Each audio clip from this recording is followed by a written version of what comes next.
All right, let me give a sync. Sweet. Welcome to the Monkey Dance Podcast. This is Ohan, and our guest today is Francesco. Hello, I'm Francesco Poli. I'm a research fellow at the University of Cambridge. Right on. And do you want to just tell us who you are and what you do? Yeah, so I mostly work on cognitive development, and I tackle it with different tools. So we have things like eye tracking, behavioral methods, but then we also look at the neuroimaging side. So we do MRI scans with children. And so these are generally the methods we use, and the goal is to understand developmental change in cognitive functions. So how do we go from knowing so little about the world around us when we're infants to building these complex systems of abstract knowledge that guide our lives as adults? This is the aim of the research. Yeah, nice. Yeah, and so how do you see that fitting into sort of a broader set of topics that people can latch onto? Mm-hmm. Yeah, so my background is in psychology. So there is definitely psychology, cognitive science is the foundational aspect of my research. And so the final goal always, I think, is to understand the mind, the human mind, and how it works. So there is definitely this sphere. And then it is at the intersection with more of biomedical engineering sphere, maybe. So there is all the part of programming, computational modeling, data analysis that is quite big. And then hopefully there is also a connection with intervention. And so clinicians, psychotherapy, this is an aspect that it always seems to be at the horizon and not very close, because we're doing very fundamental research, but the goal is to get there at some point. So we have to remember that. Cool. So right now you're looking at how the development of the brain impacts the development of cognitive function. Exactly. And then in the future, you're thinking also ways that we might be able to do interventions to improve the process in typical populations or atypical populations, both? Yes, I would say both, but I would also say the line is blurred. In the sense that the thing that we want to look at is diversity. And then, of course, there is what you could call normotypical. I guess that's the average person, but there is a lot of variability around that. And so the optimal thing to do, I think, is to think in terms of individuals instead of groups. So can we understand the individual brain, the individual behavior, and understand how it unfolds over development, and also eventually, to go back to intervention, what would be the thing that would benefit this specific person the most? Which is hard also because in terms of psychiatry and diagnosis, if we go more into the mental health or learning difficulties, neurodevelopmental disorders, so autism, ADHD, so a very, very broad area. But if we look at this, for now, psychiatry is symptom-based. So we don't have any marker that can tell us, oh, this patient has this disorder, or this patient has this challenge. It's the other way around. So we look at what challenges the people have, and then we are putting a label on that. But it's almost the opposite of what goes on in the rest of medicine, where you can do a blood test and you figure out what's the problem. And so I think things are like they are because the brain is the most complex organ that we have. And so it's just impossible to have a simple test that tells you what's up with it. And so if we want to understand the complexity of this phenomenon, we have really to embrace the complexity and use tools that are more complex than what we are used to, I think, in the field.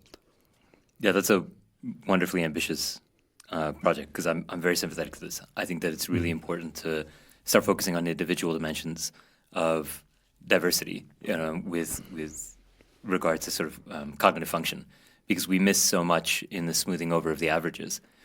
Can you also give us a sense of what some of the dimensions are that we might differ in? Because ostensibly there's so many different ways you can measure cognitive faculty. Absolutely. So I would say there are two main things that we can look at. We can look at the brain itself as an organ, so we can do an MRI, so a scan that gives us an image of the brain, and then we can look objectively in the brain and try to see differences there. Or we look at behavior, and that allows us to understand, make inferences about cognition and the mind. And so the brain on one side and the mind on the other are the two things we look at. And then, so both would have elements of variability within it that are important. For what concerns the mind, we know that there are many aspects that we can consider. So we can go from learning abilities to logical reasoning to specific so these are very broad aspects, to more specific aspects like ability in reading, in writing, and it's very difficult because there are so many things that you could measure, and the truth is we have to measure them all if we want to have a complete picture. But at the same time, what we're trying to do is to think in terms of whether there are some aspects that are more fundamental than others. So maybe I'll give you an example. There is, of course, many mental health issues that relate to anxiety or depression. And then there has been a theory, I think, from 10 years ago or so, that basically started to wonder whether there is actually a common factor that underlies all the different ways in which anxiety and depression can show in different people. So, for example, you could have some people that have generalized anxiety, some others, so it's more general. The specific aspect that they're anxious about matters less. So whatever comes up in their life that might be a trigger for anxiety, then the anxiety is moved on to that. Some people have specific phobias. Some people have panic attacks. So these are very sudden, but at the same time, they could be as well not really directed to any specific thing. So the way that anxiety shows up is actually very different in very different people. And even more, it's not just anxiety, but there is also the depression part, where if we look at the symptoms of depression, there is something like 9 or 10 symptoms, and you have to have 5 of them, I think, to diagnose for major depression, major depressive disorder. But 5 out of 9 or 10, it means that there are so many combinations of them that 2 people might be diagnosed with depression and only have 1 symptom in common. So the diversity is insane within the disorder, depression, and then there are actually multiple disorders that somehow are similar, like depression, anxiety. For example, the drugs that we use, the pharmacological treatments, are very often shared. So they are the same across disorders. So now, how can that be? That we have the same pharmacological treatment that for some people that have been diagnosed with anxiety and some other that have been diagnosed with depression, they work. And some other time, the same drug does not work. We also have a problem across development, which is actually the thing that I'm most interested in, where the diagnoses tend to shift a lot. So if someone is diagnosed when they are 12 and then 17 and then 21, they might get 3 different diagnoses. But it's the same person. So probably the underlying factors are actually the same. So this is just a long way to say we should try to see what are these underlying factors rather than the symptoms that are observable. And one of them, so going back to this idea of about 10 years ago, is that people differ in their ability to estimate the uncertainty around them. So you could be exactly in the same situation as someone else, but you think it's highly uncertain and there is no way to understand what's going on, and the other person doesn't even notice the uncertainty, just goes through it very calmly. And so the idea is, let's not look at a whole set of symptoms only. We should look at that, but let's also look at some common threads that are behind these symptoms. So if you think someone that is constantly overestimating the uncertainty probably will have a subjective experience that is more anxious, because anxiety is an adaptive thing in the end, is telling you you have to somehow respond to the uncertainty to resolve it. And then at that point, you have more control over the environment, and you can go on with your things in a much more efficient way. So there is maybe a difficulty with correctly estimating the uncertainty that then relates to a variety of mental health situations later on. So this is a bit the idea. So there could be so many things we can screen for, but let's try to find what the common threads might be.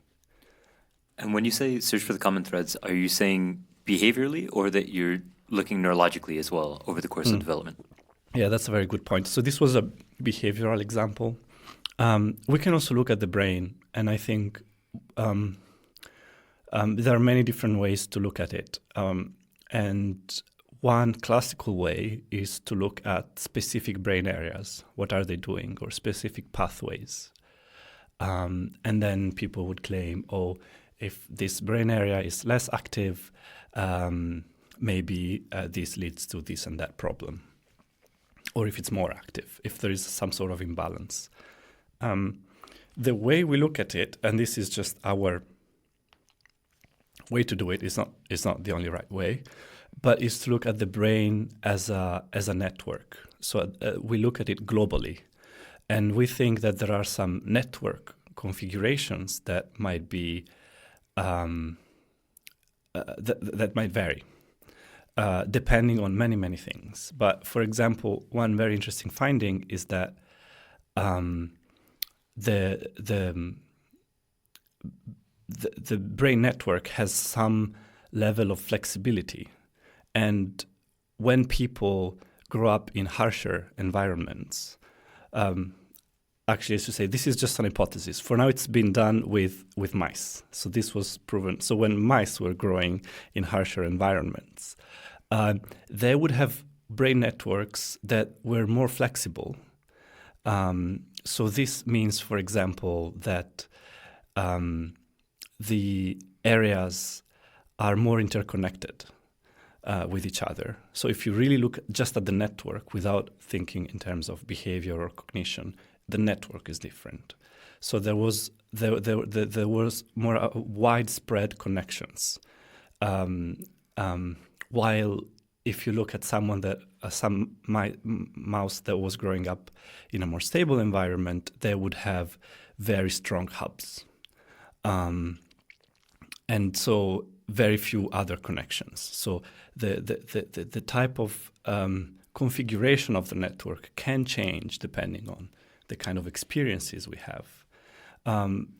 Because in some environments, some network configurations are more adaptive than others. But then what actually happened is that the mice that were growing up in harsher environments were, if you then from these networks you go and look at the behavior, they were much better at adapting because they had this network that was way more widespread and not based on the single patterns all the time. So they were much better at adapting, but they were functioning a little less optimally, all the time. So it's like they were sacrificing the peak performance for performing well in across things.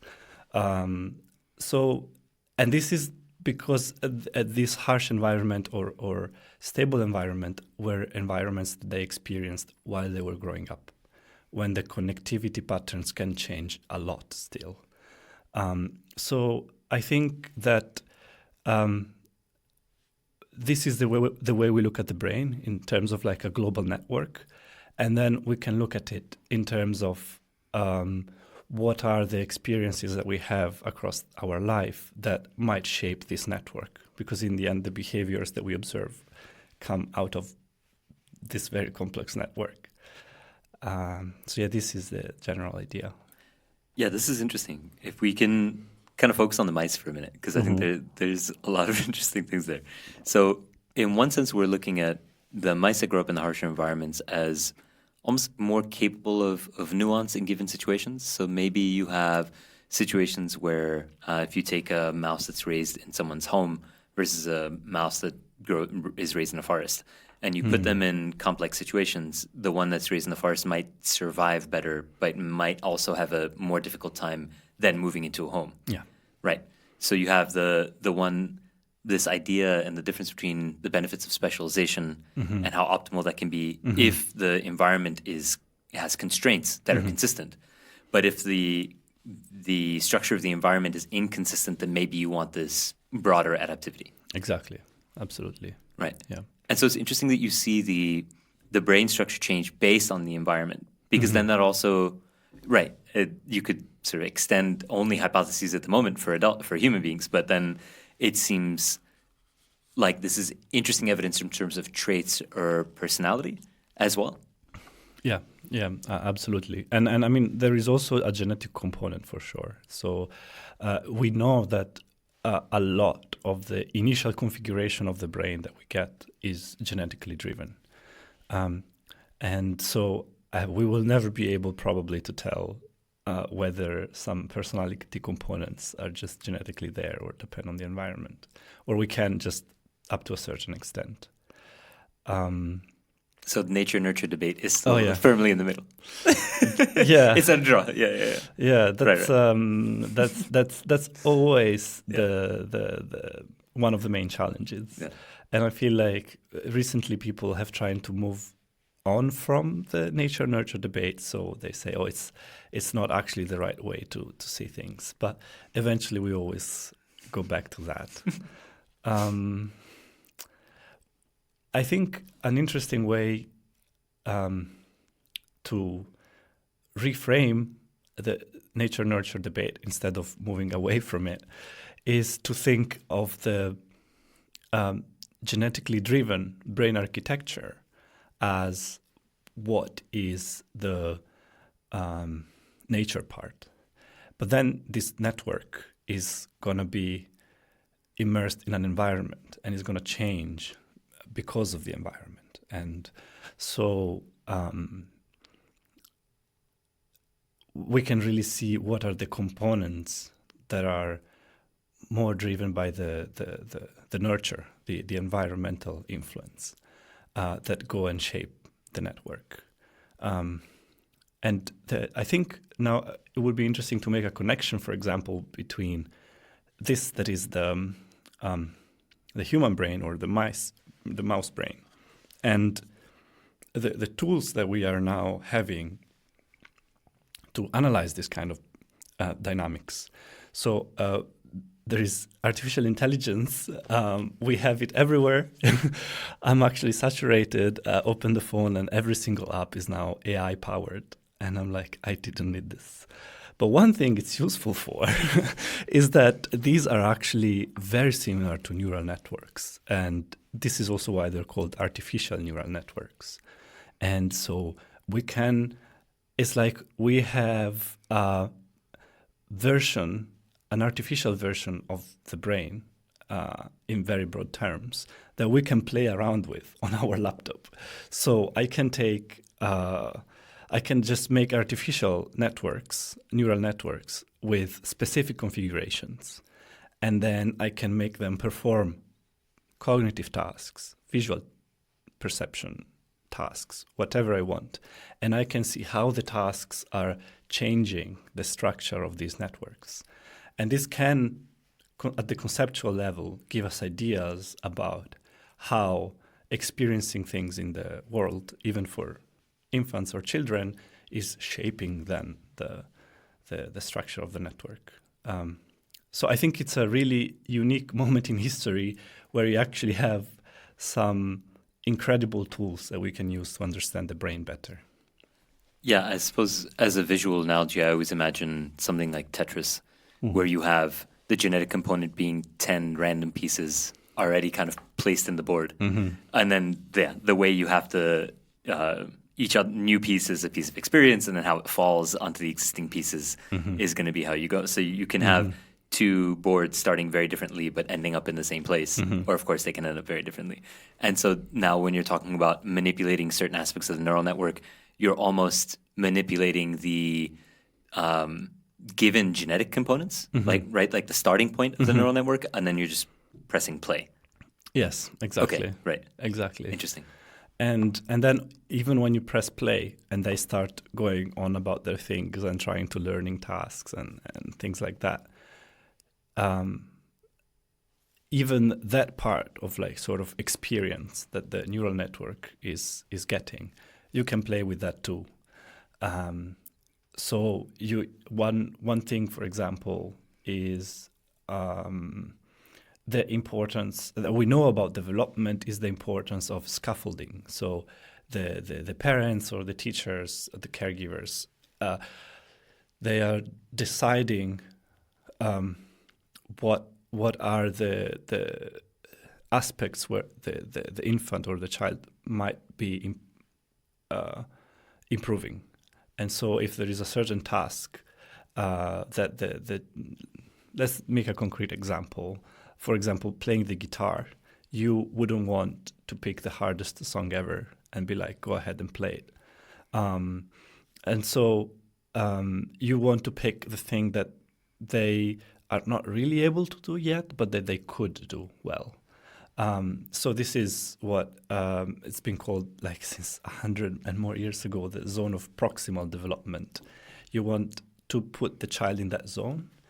And I think it's very interesting to think about the role that the social group has to put the child in this role, in this zone. And so, for example, with neural networks, you could be, what if I put the neural network in this zone, and what if I hamper it? Or what if I don't give any help to it? How is the network going to adapt to these different situations? And then I could look at the networks because they are on my laptop. They're not in anyone's head. And so I can look at the networks, I can look at the structures, and I can try to understand how different environmental experiences might have an effect on the network. Yeah. I don't know if this... No, that makes a lot of sense. Clear. Because now we're kind of moving into learning over the course of development as well. And I think that this is, in a sense, we've been talking about learning the whole time. But now we're kind of talking about learning in the way that most people can relate to learning, I should say, right? And so maybe one of the differences here is with a child, you also have all of the affective components with learning as well. And so are you able to account for that when you are building neural networks? Yes, we can. These are new tools, so we are still a long way to making things that are as complex as humans or any animal probably. But we can start to play around with some of these things. So, for example, one is this concept of curiosity, where it's this idea that we are internally motivated to learn. So this motivation to learn doesn't just come from the outside. And this is something we can implement in neural networks. So we can say to this neural network, hey, you actually have an internal reward. When you are learning something, this is rewarding to you. And then we can take another neural network and be like, you actually don't care. And we can see then how they pick what they want to learn from. So what we really see is that the first one, that is like curiosity driven, will spend time on an activity as long as they're learning from it. But when the learning is not really happening, so maybe it's like because the network has learned everything already, then they're gonna change activity and do something else. So this is a bit of a motivational component, because an affective component, because you're in the end giving some sort of rewards to the network, and these are intrinsic rewards. And at the same time, we don't have any of these social and affective components that we know are so important in development. So if we think, for example, of attachment and attachment figures, and how infants develop a sense of stability or self-worth, we don't have any of this in the neural networks. So Right. it's still a long way to get there. Yeah, and I kind of asked that more to elaborate on maybe the ways that we can measure and measure our expectations about what we can learn, but not to discredit at all the importance of being able to do this, because I think it's phenomenally important that we have the capacity to actually test hypotheses with artificial neural networks, because we understand what the caveats are, right? Which is that it's not a human brain and a human body in a human environment. And I think that these types of things are really important, especially when we're looking at how we understand curiosity in humans, and then especially if we're trying to look at how that might change how we teach, right? Which then has, to account for all these other factors, which, like you said, are these social motivations are huge parts of learning as well. So it's not just the, fitting in what's typically called the Goldilocks zone of not too much information, in the same way that if I'm exposed to a language that I don't know over the radio where I have no context clues, it's difficult to parse and I might not care. And if it's a language and a topic that I know, I also don't care, but there needs to be the optimal amount of uncertainty. Once we kind of place that in the mind of a child, like this factor, they also account for the social situation. So they might not be interested in something, but their friend might be interested, or the teacher is giving them a lot of validation, and so they may be driven in a particular way. So when you look at learning, there's this interesting component of the intrinsic motivation to learn, but then all these things that seem like extrinsic components. But when you factor in sort of social cognition, they're intrinsic components as well, just about something else. Yeah, absolutely. I fully agree. In the end, it's very difficult to say what is intrinsic and what is not. And there is, for example, need for social affiliation. You want to feel like you're part of a group, that you're accepted. The group is external, but the need and the feeling is very much internal and drives your behavior. And we know how much it, for example, impacts the kind of interests that we develop. You can see a lot with teenagers, where suddenly they all have the same interest. And it is true. It's genuinely true that they have the same interest. But if we start to think, why do they have the same interests? It's definitely the need of being included in the group and being part of the group is a reason why they have the interest. At some level, that it might be so implicit that it's not like, I want to be part of the group, so I'm going to start liking cars, right? Something that I never liked. I don't know. It doesn't work like that. It is at an implicit level that we don't really have access to. But all of these motivational components are social components are extremely strong. And I have to say, I've never studied them. So it's a whole sphere that it's super interesting, and at the same time feels like a bit daunting to get into because it's so massive and so important. You're like, where do I start? Like Goldilocks zone, I'm far from it. I'm like, this is too much to learn anything. So I think maybe finding the right collaborators would be a good idea. People that are already in the field and can show me the zone of proximal development where I can learn something about it. Yeah, that makes sense. There's also, it's interesting because the curiosity and learning development is where our work overlaps. And your work is more broad in general, but more broadly also about the development of the brain as such. And my work extends in the opposite direction of what we're talking about now, which is more of the social development and social cognition, right? So there's all these components, whether it be affective, social cognition, that then impact learning progress or interest in information, right? Which is, I think that's always why I have an interest in your work. It's not just about the way in which you talk about curiosity, which I'm very sympathetic to. I think we see it in a very similar way, but also the aspects of your work that diverge from mine. That there's a lot to learn from. But if you could also say loosely define curiosity for us as well. Yes, of course.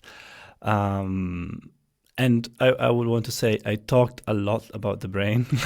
It just so happened that the conversation went that way. Yeah. But my main passion is to understand the mind, and I feel like the brain is what generates it in the end. So we have to have some information about it as well. But it's not. I don't care about understanding the brain just for the sake of it. I want to get to the mind point or cognition. Yeah, that's where I am with society. I want to understand the mind. Okay, exactly. Yeah. So from different aspects, we are converging onto the same thing. It's amazing. Cognitive also science. The podcast itself is converging exactly. Across time there. Perfect. So curiosity, I would say, is a drive, and it is a drive for knowledge, for information, for exploration. It seems like it's easy definition to make. There is actually currently a research group, or actually many research teams collaborating together. They got a big grant, and it's called Many Curiosities. And so there is people that study curiosity in humans, some in adults, some in children, some in infants, people that study it in animals, people that study it in artificial neural networks, so artificial intelligence. And I was in one of these meetings, and we were like, what is curiosity? And we couldn't reach an agreement on what it is. So it is hard. And one of the reasons is that it is a relatively new field.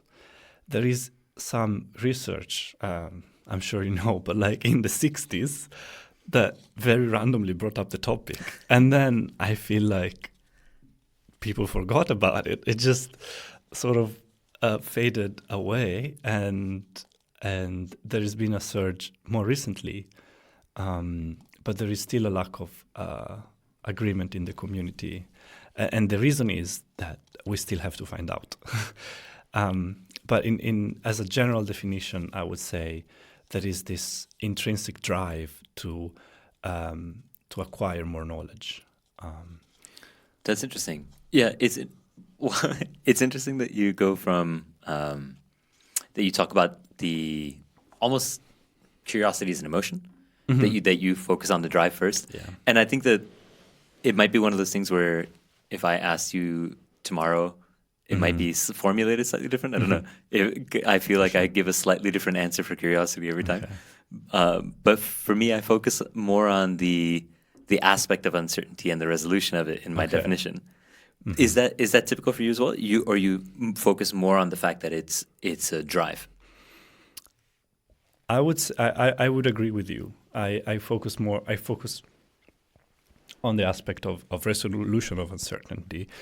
I would say that that is a very good experimental way of investigating curiosity. So you make a situation that is uncertain, you present it to participants, and then you see how their curiosity moves them towards that situation. So I see this resolution of uncertainty as sort of the what happens when you're moved by curiosity. Right. So you see kind of when you define it as a drive, you're talking about why it comes about. Whereas if you talk about resolution of uncertainty, you're talking about what happens when it's actually present. Exactly. Okay, I would say so. Okay.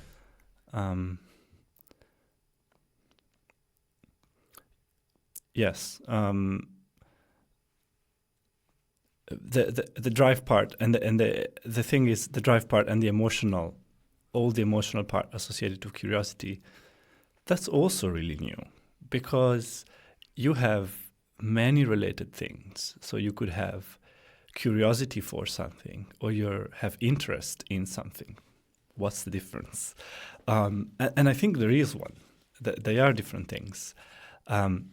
But it's also a distinction between having a term and using it as a scientific term versus having a term that you just use in normal language. And for example, this is a problem when you ask people for subjective reports. So if you ask people, for example, there is this very, very cool study that has been done recently where people were at the theater and they were listening to music, some new music. So no one has ever heard that music before. New artists performing. And they could, with their phone, rate how curious they were, how interested they were, what was their experience of awe. And it was really interesting because you could then see how the different components of the song break it down and see how the feelings were fluctuating depending on that. So it's really, really interesting. At the same time, the ratings for things like curiosity or feeling of awe or interest, they were all highly correlated. But I think it's because also in the mind of people, these concepts are highly mixed. They don't really know what is one, what is the other. And that's fair. It's just our subjective feeling about what it is. It's a bit like when you have physics. You can study the law of physics, and most of us, we just have an intuition of what physics is. And very often is wrong. The thing that I love is the ant falling from a skyscraper. It falls down from the skyscraper and it just lands and goes by its day, walks away. It's like, how? So I think very much in the same way, we could have some intuitions about psychological concepts, not just physics concepts, that are a bit more blurred than when we actually study them scientifically. This was a long way to say something that I don't. Yes, the emotional part of curiosity. We don't really know what it is yet, and we have to find a way to sort of find the space where it's separate from all these other related concepts to then study it properly, and that is hard. Yeah, there are a couple of things there. Where to start? Well, how do you distinguish between curiosity and interest? So personally, I would say that curiosity is more about the how. So if it's the drive for knowledge, it's like, what exactly is this drive? Are you can reach knowledge, but in many different ways. One idea is you just want to get a lot of information as fast as possible. That is the how, basically. And interest is the what. So what information do you want to get? So we could have the same curiosity, but for very different topics. So our interests are the same, but our interests are different, but our drive is actually the same. And at the same time, we could have different kinds of curiosities, which is what interests me a lot. So, for example, there are people that really want to get the information all right away. They would even go at the last page of a book and see how it ends, and then they can read it. But they want the information right away. There are people that what they enjoy is the learning process. So they want this slow accumulation of information that makes them feel like they're moving somewhere. And the process itself is what they enjoy. There is people maybe that, again, going back to uncertainty, maybe it's actually a sort of repulsive state. They just don't want to be uncertain. So curiosity is a drive away from uncertainty. So now you have all these different mechanisms that push you all in the same direction. In the end, you're going to obtain some knowledge. But how you got there, that's what I mean with curiosity. Yeah, that's really interesting. So do you see... I like to formalize things. Mm-hmm. But do you have I mean, you're doing an excellent job of defining everything. I'm just trying to understand. Do you see curiosity then as one's relationship to uncertainty? So, can you say that again? Do you see curiosity as one's relationship to uncertainty?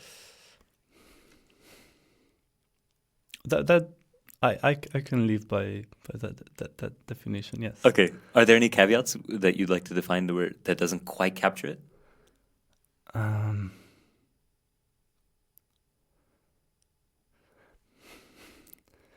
I'm thinking if as a definition is broad enough to capture all the aspects of curiosity.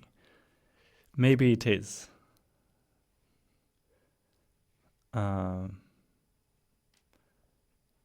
So you mean, for example, if you could have a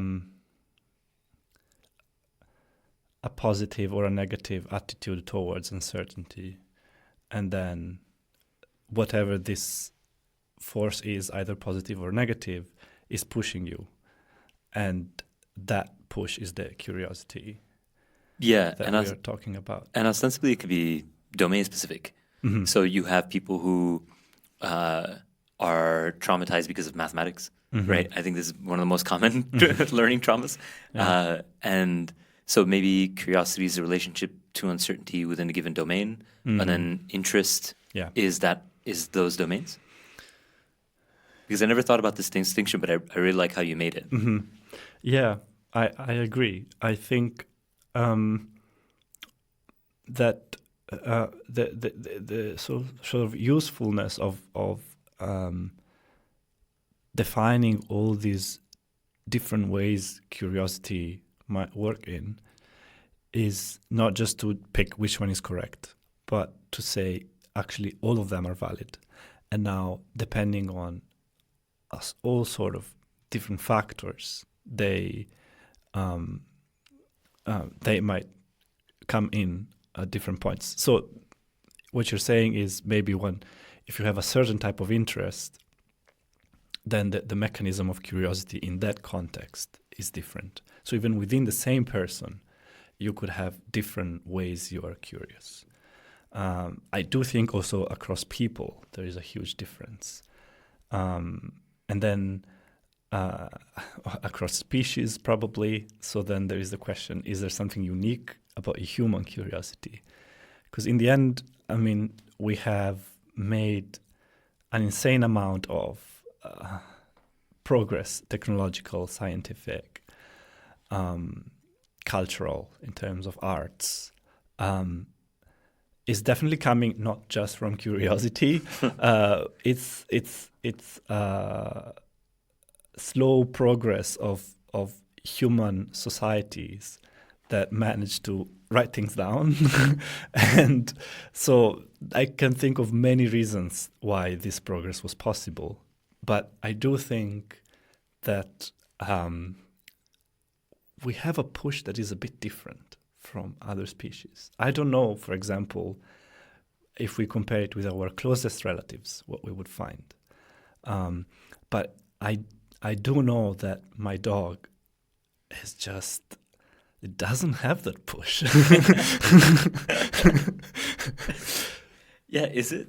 So I do think about this a lot. Is it, do you see it as a difference of degree? Because I tend to see it as the extent to which humans are able, the extent of the domains in which humans are able to sort of apply their curiosity is so broad. Mm-hmm. And I guess I always see it as a difference of degree rather than kind, in that a dog, a chimp, a crow will be curious in as much as it is about their own survival. So it might be physical safety or food, nutrition, things like that. Mm-hmm. And then obviously there are animals that also behave socially. So there can be the social interest, which is also about survival, like food is about survival.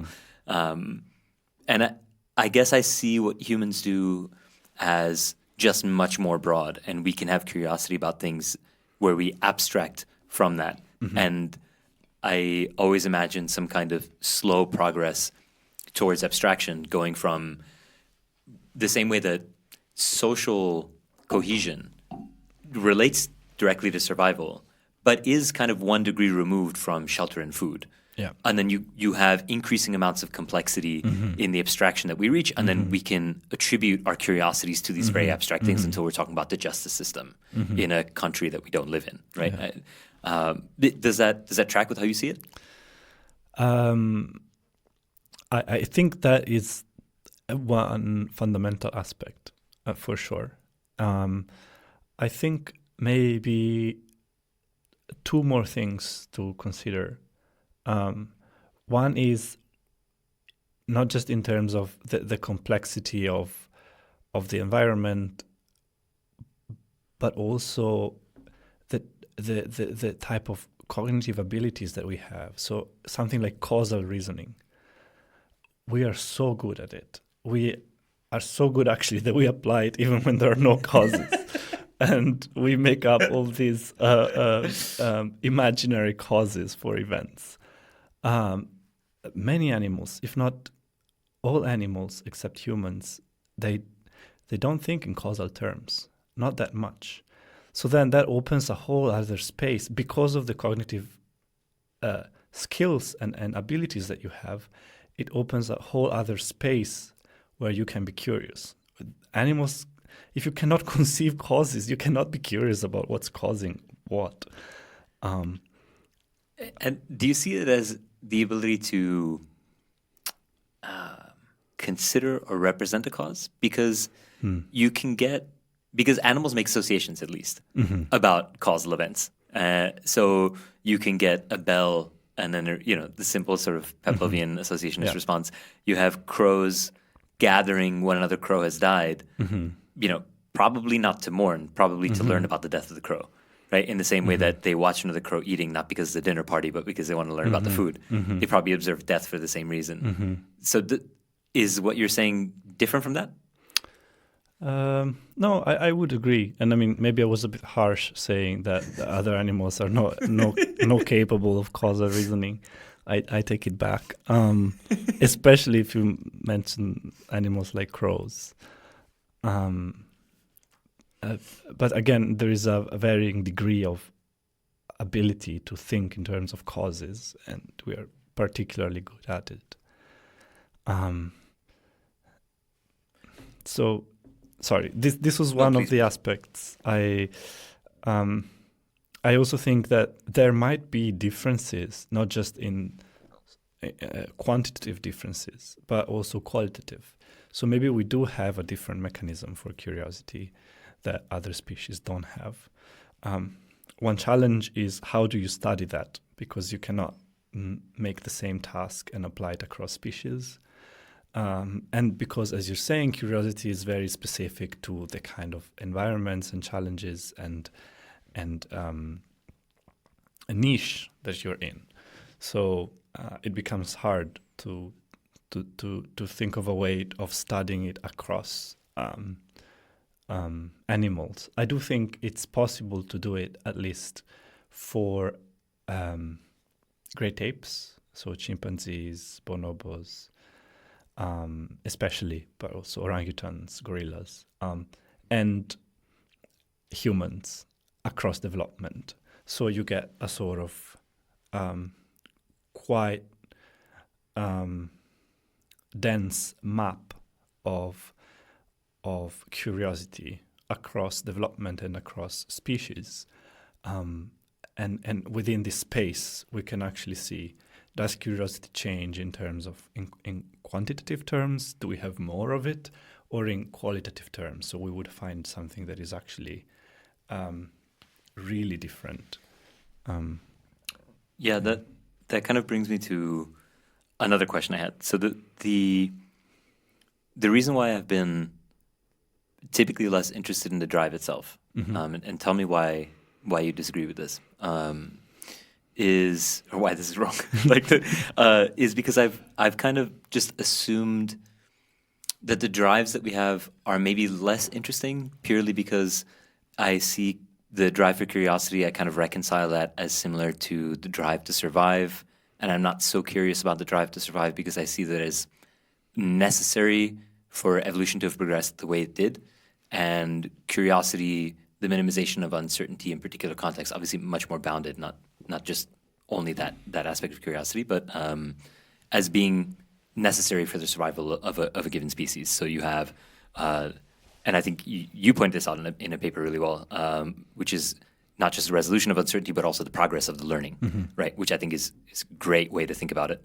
But why do you think that the drive is singularly important to study as well? And what can we learn from studying the drive as opposed to just the behavior of curiosity?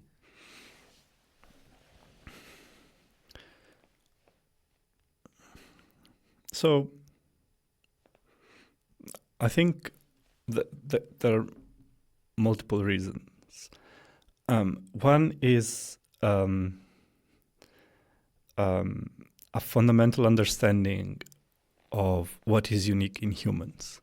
I think if we do have a drive that works in a way that does not apply to other species, that's something that we really have to find out. Second is that some of the mechanisms are probably better than others. So you were mentioning now focusing on the learning process or the learning progress. So what that means is that it's a bit like what I mentioned earlier with artificial neural networks, but it very much applies across development, where if I'm performing any task or playing any game, anything really that I'm doing, and I'm getting better at it, that's a signal that I should invest time and cognitive resources in it. If I'm not getting better at it, and it could be because I am already very good at it, so I know I do it perfectly, or it could be because I really cannot learn anything. So I would be wasting time in either case. So then I focus on something else. So this is really like the mechanism that drives my decisions on what to do. And this is probably one of the most optimal mechanisms. But you could also think of a drive for novelty. So whatever is novel that comes up, you would be attracted by it. But at some point, novelty is sort of a very easy thrill to get, but you don't ever end up learning much from all these constantly distracting but very novel stimuli that you might get. So this would be a different kind of a drive behind our curious behavior. And now, if we think of it in this way, there are situations where these two different drives, one for novelty and one for learning, would take you in the same situation, because you might have something that is very novel and that you can learn a lot from. But sometimes it might be very novel, but you don't learn from it. And so you should be able to say, hey, I don't want to engage with this anymore. It could be that if one drive is actually better than the other, then a question could even be in kids. Can we sort of try to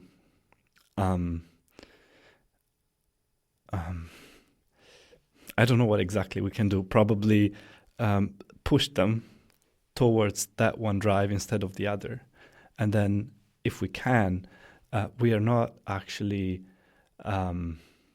changing what we teach, but how they are motivated to acquire information.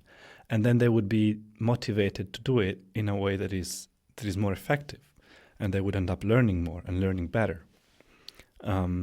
There is also so there are potential applications to understanding what the drive is.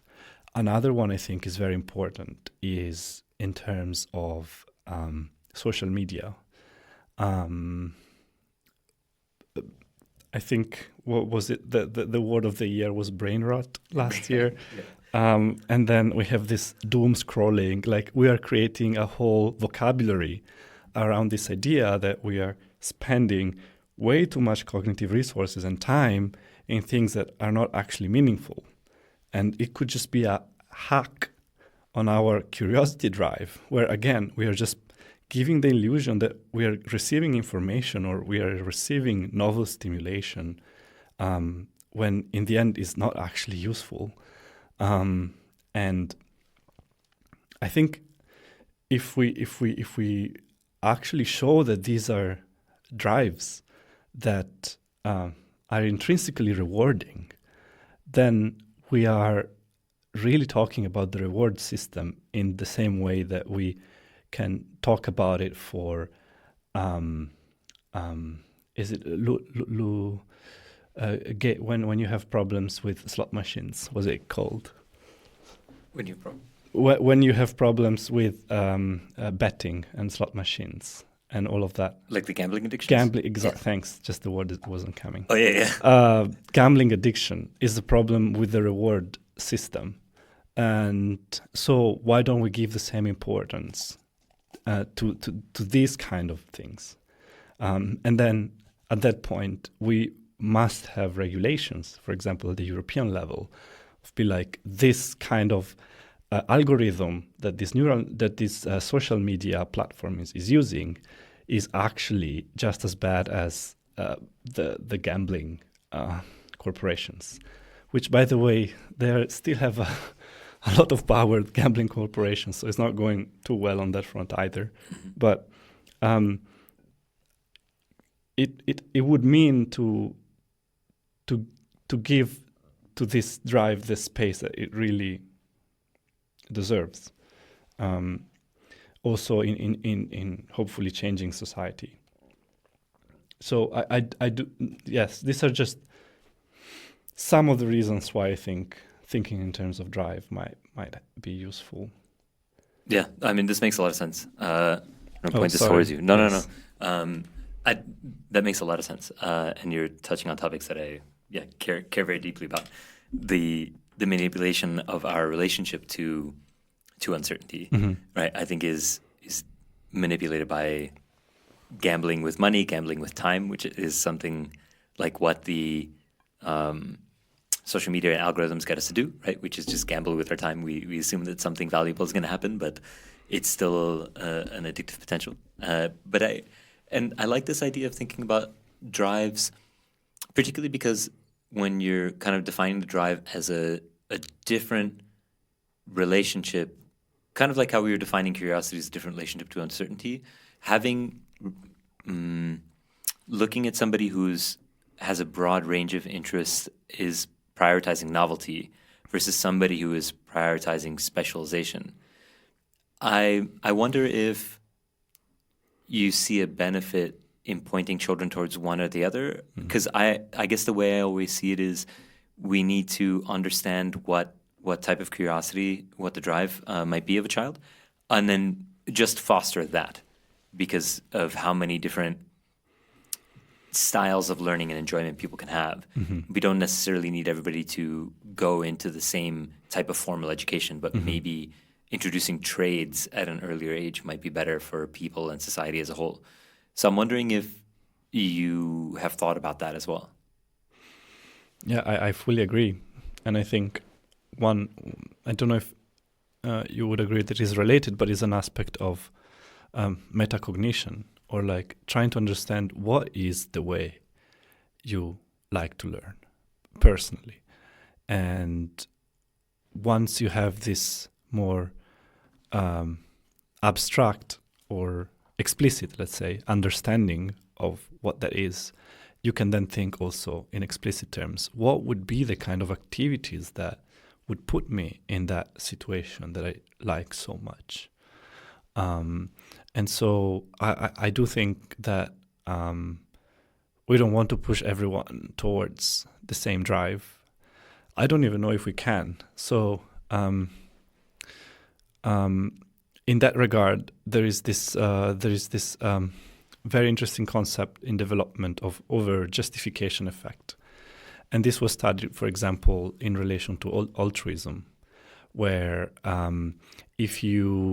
kids seem to be naturally altruistic. So if they see an adult struggling, they just try to go and help. And then what the experimenters did is, to some of these kids, they would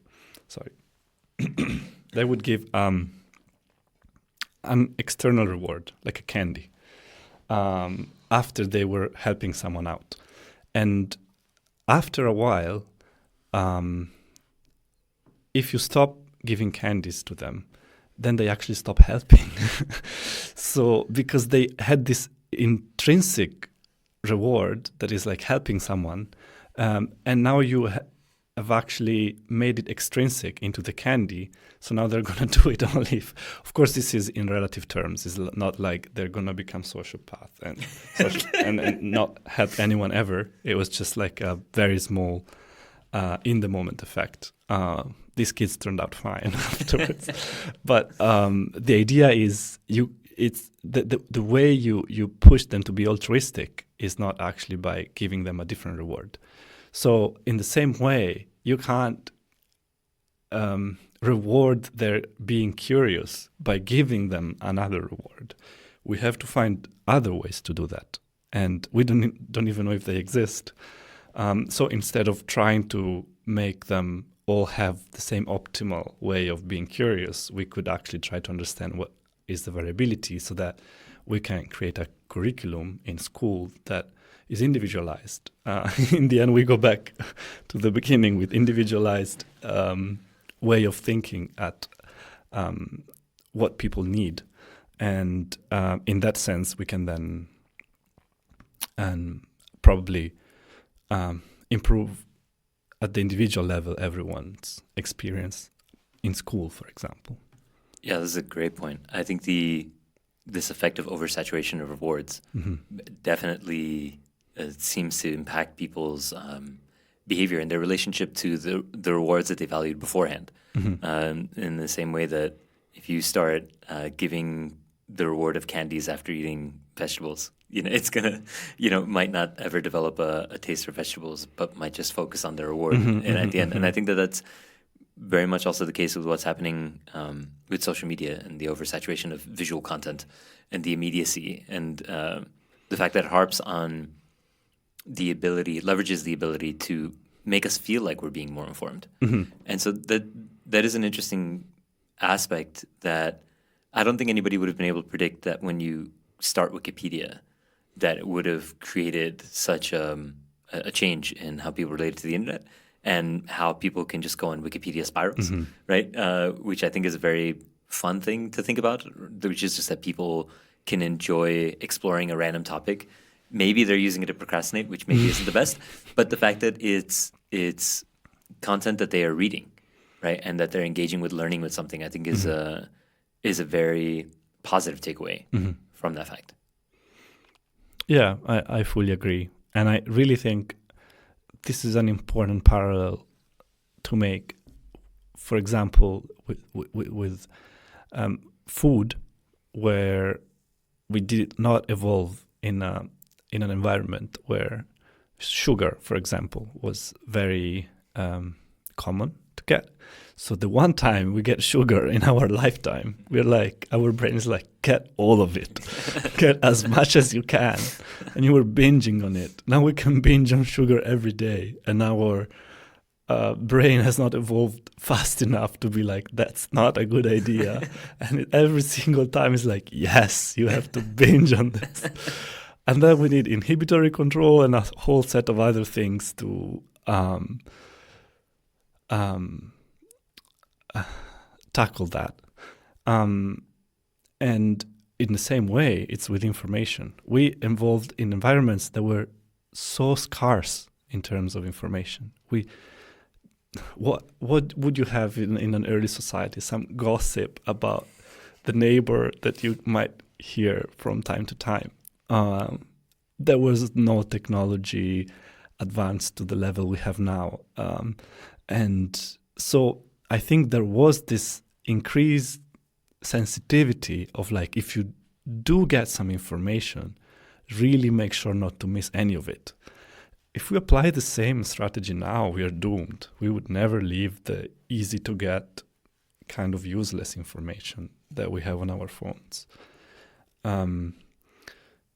So yeah, I think it's hard to basically live in a society where the things we are surrounded by are things that were incredibly appealing and important hundreds of thousands of years ago, and now they're just so easy to get that we are saturated. Yeah, and it seems like, because you mentioned inhibitory control also, I think about how everything we're talking about is in the context of somebody's drive, which is kind of supplementary to more like survival drives. Like if you're curious, very few people would try to satisfy, maybe no one would try to satisfy their curiosity if there was an imminent threat to their physical person. And so I think that that's an interesting also aspect to the drive for curiosity, and also puts it in a greater context, because we can have situations where the threat to ourselves is maybe made more abstract, like losing one's home, but we can still enjoy gambling or something like that, and gamble away and kind of hasten that threat. And I think that this is a very difficult thing to reconcile in modern society. And I feel like this is one of the learnings of spending so much time thinking about this, is seeing the world that we've created in a very different way. I mean, right now we're in a room that is painted solid black, right? And it kind of aids in the experience of just focusing on the conversation. But if there was a lot of external stimuli, or if it was brightly colored, it would be a very different feeling having this conversation. Yeah, absolutely. Yeah, and so I think really this inhibitory abilities are really, really important. At the same time, I regret a bit, the moment I said it, I was also regretting it, because I don't want to give too much space to it. For example, there are a lot of societal problems. Finding cheap, high-calorie food that is bad for you is just so much easier. If you don't, it seems like quality food is becoming something that people don't just have easy access to, and it depends a lot on poverty levels. So it is not just about our ability to control ourselves. There is also a really systemic problem where we are pushed much more to those kind of things that are bad for us. And I don't think the solution is at the individual level. and I don't, and that's why I a bit regretted saying inhibitory control, because I don't want to say, oh, people should be able to inhibit themselves, and if they fail, it's an inhibitory problem. It's a systemic problem, and I think the solution is always, it's a very European way to see it, but regulations, where we need more regulations in terms of what foods can reach the supermarket, or what is the cost of that food, and in the same way, what social media algorithms can be used, because I think there is things that are bad for us, and they are legal just because it's a new world that no one even thought could exist 20 years ago, and now we have it, but it's unregulated. So I think I just wanted to make sure to move away the responsibility from the single individual to the society that has to make this kind of systemic changes. Absolutely. No, I'm glad you bring that up, because for me the interesting thing about understanding, say, individual failings is not to place the responsibility on the individual, but to say that any way in which an individual is manipulated is not the responsibility of the individual, but is the responsibility of society to make sure to mitigate those risks for the individual.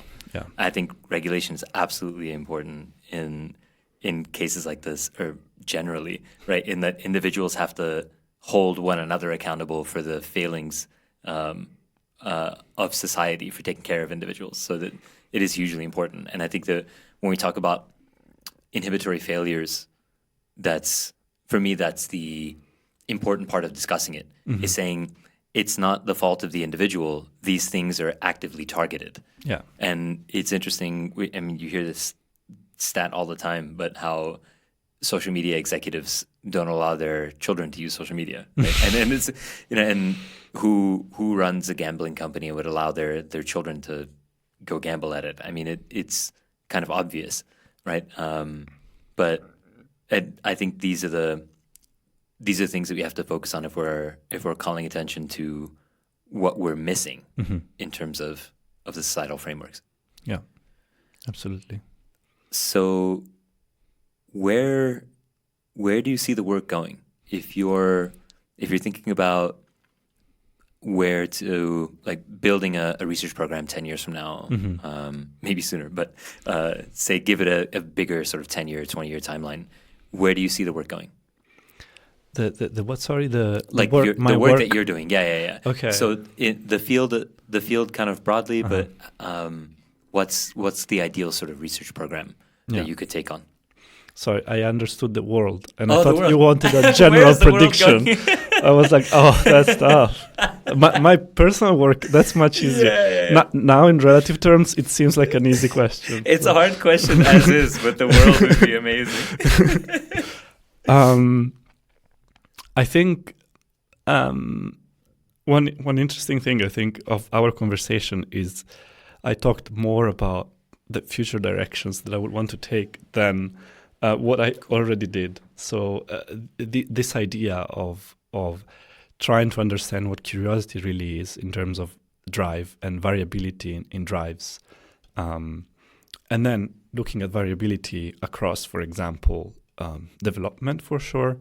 So, for example, there are some drives that might be more optimal than others, but we need some sort of developmental tempo to get there. And some early learning might shape more complex drives for knowledge that we develop later on. So the developmental aspect, the across species aspect. So is there something unique about human curiosity? And then I think one very important thing, if we want to understand